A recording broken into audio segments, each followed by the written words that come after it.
నమస్కారం. నా పేరు డాక్టర్ వింధ్యవాసిని. నేను ఒమేగా హాస్పిటల్స్లో సీనియర్ కన్సల్టెంట్ మెడికల్ ఆంకాలజిస్ట్ కింద వర్క్ చేస్తున్నాను. రొమ్ములో గడ్డల గురించి చాలామందికి సందేహాలు ఉంటాయి. రొమ్ములో అన్ని గడ్డలు క్యాన్సర్ గడ్డలు అవుతాయా? ఏది నార్మల్ గడ్డ, ఏది క్యాన్సర్ గడ్డ? ఈ ప్రశ్నలకు సమాధానం ఇవ్వడానికి మేము మీకు స్పష్టమైన వివరణతో వచ్చాం. రొమ్ములో అన్ని గడ్డలు క్యాన్సర్ అవుతాయా? All breast lumps cancerous? లక్షణంగా అన్ని గడ్డలు క్యాన్సర్ గడ్డలు అవ్వవు. రొమ్ములో 80% గడ్డలు నార్మల్గా కనిపించే బినైన్ అంటే క్యాన్సర్ కాని గడ్డలు మాత్రమే. అయితే కొన్ని గడ్డలు మాత్రం క్యాన్సర్గా మారే అవకాశం ఉంటుంది. రొమ్ములో గడ్డల రకాలు ఏంటి? దీని గురించి మాట్లాడుకుందాం. రొమ్ములో గడ్డల రకాల గురించి తెలుసుకుందాం. అయితే రొమ్ములో గడ్డలు గురించి మాట్లాడుకుంటే fibrocystic disease are fibrocystic lumps అన్నవి చాలా కామన్గా చూస్తూ ఉంటాం. ఇవి చాలా సాధారణంగా హార్మోనల్ చేంజెస్ వల్ల మనం ఏర్పడడం చూస్తూ ఉంటాం. అయితే ఇవి పెయిన్ఫుల్ బ్రెస్ట్ అంటే ఎస్పెషలీ పీరియడ్స్కి ముందు రొమ్ములో నొప్పి ఏర్పడడం, పెయిన్ఫుల్గా ఉండడం అన్నది దీనికి సాధారణమైన లక్షణం. ఎక్కువగా నొప్పి కలిగిస్తాయి, కానీ క్యాన్సర్ కాని కారకం కాదు. తర్వాత చూసేవి సిస్ట్స్ అంటే నీటి బుడగలు. ఇవి నీరు లేదా ద్రవంతో నిండి ఉంటాయి. ఇవి అల్ట్రాసౌండ్ ద్వారా స్పష్టంగా గుర్తించవచ్చు. ఇంకా వేరే రకం గడ్డల్ని వస్తే ఫైబ్రో ఎడినోమాస్ అంటాం. దీన్ని బ్రెస్ట్ మౌస్ అని కూడా అంటాం. ఇవి గుండ్రంగా సులభంగా కదిలే గడ్డలుగా మనకి తెలుస్తూ ఉంటాయి. ఇవి నార్మల్ గడ్డలే, క్యాన్సర్ కాదు. ఫ్యూచర్లో క్యాన్సర్గా మారే అవకాశం కూడా ఉండదు. అయితే ఇవి రొమ్ములో అట్లా గడ్డలుగా ఇబ్బందిగా ఉండడం వల్ల చాలామంది దీన్ని తొలగించుకుంటూ ఉంటారు సర్జరీ ద్వారా. ఆ తర్వాత గడ్డలకు వస్తే క్యాన్సర్ గడ్డలు. ఈ క్యాన్సర్ గడ్డలు అన్నవి వీటికి టిపికల్గా ఇవి గట్టిగా ఉంటాయి, ఎస్పెషలీ నొప్పి లేకుండా ఉంటాయి. నొప్పి లేని గట్టిగా ఉండే గడ్డలు క్యాన్సర్ గడ్డలుగా మనము ఎక్కువగా అనుమానించే అవకాశం ఉంటుంది. అయితే క్యాన్సర్ గడ్డల లక్షణాలు ఏంటి? క్యాన్సర్ గడ్డల లక్షణాలకు వస్తే ఇవి జనరల్గా గట్టిగా ఉంటాయి, ఫిక్స్డ్గా ఉంటాయి. అంటే రొమ్ము టిష్యూకి, బ్రెస్ట్ టిష్యూకి అతుక్కుని ఉంటాయి. కొంచెం అడ్వాన్స్డ్ అయితే పైన స్కిన్ అంటే బ్రెస్ట్ పైన ఉండే స్కిన్కి అతుక్కుని ఉండొచ్చు, లేదా కింద ఉండే మజిల్కి అతుక్కునైనా ఉండొచ్చు. ఇది ఇంకా చొచ్చుకుని వెళ్తే వీటి వల్ల పెయిన్ అంటే నొప్పి ఏర్పడే అవకాశం కూడా ఉంటుంది. అయితే కొన్ని రకాల బ్రెస్ట్ క్యాన్సర్స్లో ఎస్పెషలీ నిప్పుల్ కింద ఉండే బ్రెస్ట్ క్యాన్సర్స్లో నిప్పుల్ చేంజెస్ ఉండడం, అంటే నిప్పుల్ మామూలుగా బయటికి ఉంటుంది, అది ఇన్వర్ట్ టర్నింగ్ అంటే నిప్పుల్ షేప్ మారడం, దాంట్లోంచి డిశ్చార్జ్, నిప్పుల్ డిశ్చార్జ్ అంటే ద్రవ పదార్థం రావడం లాంటి చేంజెస్ కూడా చూస్తూ ఉంటాం. స్కిన్ చేంజెస్ కూడా ఉండొచ్చు, అంటే బ్రెస్ట్ పైన ఉండే స్కిన్ రెడ్గా అవ్వడం, లేదా గట్టిపడడం, అల్సరేట్ అవ్వడం, అంటే ఇంకా బాగా అడ్వాన్స్డ్గా వెళ్తే అల్సర్ కింద మారే అవకాశం కూడా ఉంటుంది.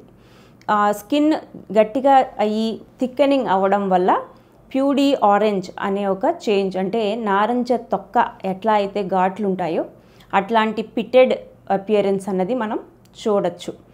ఇవి బాగా అడ్వాన్స్డ్ క్యాన్సర్స్లో మనం చూస్తూ ఉంటాం. అండ్ బ్రెస్ట్ క్యాన్సర్ అన్నది జనరల్గా చంకలో లింఫ్ నోడ్స్కి పాకుతూ ఉంటుంది, పిక్కలకి. సో ఆర్మ్పిట్స్లో కూడా మనకి స్వెల్లింగ్స్ లేదా గడ్డలు ఏర్పడే అవకాశం కూడా ఉంటుంది. ఇవి కూడా నొప్పి లేకుండా జనరల్గా ఉంటాయి. నొప్పి లేకుండా ఉండే గడ్డలు సాధారణంగా క్యాన్సర్ గడ్డల కింద మనం సస్పెక్ట్ చేయాలి. అండ్ వీటిని వెంటనే మనము ఎగ్జామిన్ చేయించుకుని, ఇవాల్యుయేట్ చేయించుకుని అవి ఏ గడ్డలు అన్నది నిర్ధారణ చేసుకుని దానికి తగ్గ ట్రీట్మెంట్ తీసుకోవాలి. క్యాన్సర్ గడ్డల్ని మనం గుర్తించడం ఎలా? నార్మల్ గడ్డలు అంటే బినైన్ లంప్స్ అంటాం. ఇవి సాధారణంగా గుండ్రంగా ఉంటాయి, మృదువుగా ఉంటాయి, అంటే సాఫ్ట్గా ఉంటాయి, సాఫ్ట్ టు ఫర్మ్ ఉంటాయి. అండ్ ఇవి ఫ్రీగా కదులుతూ ఉంటాయి, రొమ్ము టిష్యూలో ఫ్రీగా కదులుతూ ఉంటాయి. అయితే క్యాన్సర్ గడ్డలకి మనం చూసుకుంటే ఇవి ఇర్రెగ్యులర్ షేప్ అంటాం. ఒక పర్టికులర్ ఫిక్స్డ్ షేప్ ఉండదు, గుండ్రంగా ఉండవు, ఇర్రెగ్యులర్గా ఉంటాయి. గట్టిగా ఉంటాయి, అవి ఫిక్స్డ్గా ఉంటాయి. అంటే రొమ్ము టిష్యూకి కానీ స్కిన్కి కానీ రొమ్ము కింద ఉండే మజిల్కి కానీ అతుక్కుని ఉంటాయి. మనం కనుక్కున్న స్టేజ్ బట్టి రొమ్ముకి కానీ చర్మానికి కానీ మజిల్కి కానీ అతుక్కుని మనకి తెలియచ్చు. ఇవి ఎంత గట్టిగా ఉన్నా కూడా వీటికి ఇనీషియల్ స్టేజెస్లో నొప్పి అన్నది ఉండదు. అయితే డాక్టర్ని ఎప్పుడు కన్సల్ట్ చేయాలి? ఈ గడ్డలు ఏదైనా మనకి తెలిసినప్పుడు వెంటనే ఈ లక్షణాలు గుర్తిస్తే వెంటనే వైద్యుని సంప్రదించడం ఎంతో అవసరం. గడ్డ ఉన్న చోట నొప్పి పెరుగుతుంటే అది అడ్వాన్స్డ్ స్టేజ్కి వెళ్తున్న ప్రమాదం ఉంటుంది. సో వెంటనే డాక్టర్ని సంప్రదించాలి. రొమ్ము చర్మం రంగు మారడం లేదా ముడతలు పడడం వల్ల కూడా మనకి ఇది క్యాన్సర్ అడ్వాన్స్డ్ స్టేజ్ అయ్యే అవకాశం ఉన్నదని తెలుసుకుని వెంటనే డాక్టర్ని సంప్రదించడం ఎంతో అవసరం. రొమ్ము ఆకారం లేదా పరిమాణం మారినట్టు కూడా అనిపిస్తే వెంటనే మనము నిర్లక్ష్యం చేయకుండా వైద్యుని సంప్రదించడం ఎంతో అవసరం. మిత్స్ అండ్ ఫ్యాక్ట్స్ తెలుసుకుందాం. అపోహలు మరియు దాని నిజాలు ఏంటి అన్నది. కొన్ని అపోహల్ని మనము తొలగించుకుందాం. అన్ని గడ్డలు క్యాన్సర్ అవుతాయి అన్నది ఒక అపోహ. మనం ఇందాక తెలుసుకున్నట్టుగా 80% రొమ్ములో గడ్డలు నార్మల్ అంటే బినైన్ గడ్డలుగా మనకి రుజువవుతూ ఉంటాయి. ఇవి హాని కలిగించవు.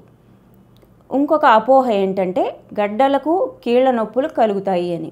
అంటే చాలామంది రొమ్ములో గడ్డలు ఉంటే కీళ్ళ నొప్పులు వస్తాయి, అవి క్యాన్సర్ గడ్డలైతే కీళ్ళ నొప్పులు ఉంటాయి అన్నది ఒక అపోహ. గడ్డలకి కీళ్ళ నొప్పులకి క్యాన్సర్కి ఏ రకమైన సంబంధం లేదు. సో ఈ గడ్డలు ఇట్లా మనం కనుక్కున్నప్పుడు ఏం చేయాలి? మీరు గడ్డల్ని గుర్తించినప్పుడు ముందు సెల్ఫ్ బ్రెస్ట్ ఎగ్జామినేషన్ చేసుకొని మన నార్మల్ బ్రెస్ట్ అవేర్నెస్ అంటే నార్మల్ బ్రెస్ట్ ఎలా ఉంటుంది అన్నది తెలుసుకోవడం ఎంతో ముఖ్యం. దీనివల్ల మనకి మన నార్మల్ బ్రెస్ట్ ఎట్లా ఉంటుందో తెలుసుకుంటే ఏవైనా గడ్డలు కానీ అబ్నార్మాలిటీస్ కానీ మనము పరీక్షలో మనకి బయటపడితే వెంటనే మనము అప్రమత్తమయ్యి డాక్టర్ని సంప్రదించవచ్చు. నెలకొకసారి రొమ్ముని పరిశీలించుకోవడం, సెల్ఫ్ బ్రెస్ట్ ఎగ్జామినేషన్ చేసుకోవడం ఎంతో ముఖ్యం. ఇది ఎట్లా చేసుకోవాలి అన్నది దీనికి ఒక పద్ధతి ఉంది. ప్రతి నెల పీరియడ్స్ ఆగిపోయిన ఒక వారం తర్వాత బ్రెస్ట్ అన్నది బాగా సప్పల్గా ఉండి ఏమాత్రం చిన్న మార్పులున్నా బాగా తెలుసుకునే అవకాశం ఉంటుంది. మొదట అద్దం ముందు నుంచుని చేతులు నడుము మీద పెట్టుకుని మన బ్రెస్ట్ 2 రొమ్ములని వాటి shape, nipple shape and size of the బ్రెస్ట్ని కూడా చూసుకోవాలి. స్కిన్ ఓవర్ ద బ్రెస్ట్ కూడా ఎగ్జామిన్ చేసుకోవాలి. అలాగే చేతులు పైకి ఎత్తి ఈ బ్రెస్ట్ షేప్, తర్వాత ఆర్మ్ పిట్స్ అంటే చంకల్లో కూడా ఏమైనా గడ్డలు ఉన్నాయా, కనిపిస్తున్నాయా లేదా అన్నది చూసుకోవాలి.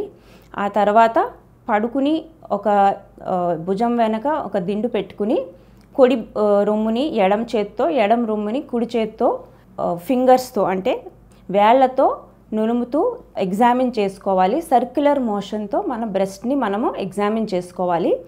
మొత్తం లోపల నుంచి బయట దాకా, పైనుంచి కింద వరకు ఎగ్జామిన్ చేసుకుని అట్లాగే చంకను కూడా మనము పరీక్ష చేసుకోవాలి. ఇందులో ఏమైనా మనకి కంతులు కానీ ఎనీ అబ్నార్మల్ డిశ్చార్జ్ ఆర్ చర్మం గట్టిపడడం ఇట్లాంటివి ఏమైనా మనము కనుక్కుంటే అది వెంటనే మనం అప్రమత్తమై డాక్టర్ని సంప్రదించాలి. తర్వాత స్క్రీనింగ్ పద్ధతికి వస్తే మ్యామోగ్రామ్ అన్నది screening most common, most effective screening procedure. 45 ఏళ్ళు పైబడిన ప్రతి స్త్రీ కనీసం 2 సంవత్సరాలకు ఒకసారి ఈ మ్యామోగ్రామ్ చేసుకుని తన మ్యామోగ్రామ్ చేయించుకోవడం ఎంతో అవసరం. ఈ మ్యామోగ్రామ్ 2 సంవత్సరాలకు ఒకసారి 65 సంవత్సరాల వయసు వరకు చేయించుకుని ఎర్లీ బ్రెస్ట్ క్యాన్సర్ డిటెక్షన్ని మనము దీని ద్వారా కనుక్కుని ట్రీట్మెంట్ తీసుకుని నయమయ్యే అవకాశాన్ని పెంచుకోవచ్చు. బ్రెస్ట్ క్యాన్సర్ రిస్క్ తగ్గించుకోవడం కోసం ఆరోగ్యమైన జీవనశైలిని పాటించడం, ధూమ్రపానం, మద్యపానం సేవించడం తగ్గించడం, రోజుకి కనీసం 30 నిమిషాలు వ్యాయామం చేయడం, మనం తీసుకునే ఆహారంలో ఎక్కువ శాతం పీచు పదార్థం, ఫ్రూట్స్ అండ్ వెజిటబుల్స్, పళ్ళు వెజిటబుల్స్ ఉండేలాగా చూసుకోవడం, వీటి వల్ల మనము బ్రెస్ట్ క్యాన్సర్ రిస్క్ని తగ్గించుకోగలుగుతాం. బ్రెస్ట్ క్యాన్సర్ ట్రీట్మెంట్ ఆప్షన్స్ అంటే క్యాన్సర్ గడ్డలకు ట్రీట్మెంట్ ఏ విధంగా చేయొచ్చు అన్నది ఆ క్యాన్సర్ స్టేజ్ బట్టి నిర్ధారణ జరుగుతుంది. ఈ ట్రీట్మెంట్స్లో మనకి surgery, chemotherapy, radiotherapy, hormonal therapy, అలాగే టార్గెటెడ్ థెరపీ, ఇమ్యూనోథెరపీ అనే రకరకాల ట్రీట్మెంట్ ఆప్షన్స్ ఇప్పుడు మనకి అందుబాటులో ఉన్నాయి. వీటి వల్ల మనము ఈ క్యాన్సర్ అన్నది మెరుగైన ట్రీట్మెంట్ ఇచ్చి దీన్ని నిర్మూలించే అవకాశాన్ని పెంచుకోవచ్చు. బ్రెస్ట్లో గడ్డలు ఉంటే ప్రతి గడ్డను క్యాన్సర్ అని భయపడద్దు, కానీ నిర్లక్ష్యం కూడా చేయకూడదు. మీ వైద్యుడితో వెంటనే సంప్రదించండి. అది ఏ గడ్డ అన్నది మనం నిర్ధారణ చేసుకుని దానికి తగ్గ చికిత్స తీసుకోవడం వల్ల మనకి ట్రీట్మెంట్ జరిగి నయమయ్యే అవకాశాన్ని పెంచుకోవచ్చు. ఈ వీడియోని షేర్ చేసి ఈ విషయంపై అవగాహన పెంచండి. Thank you.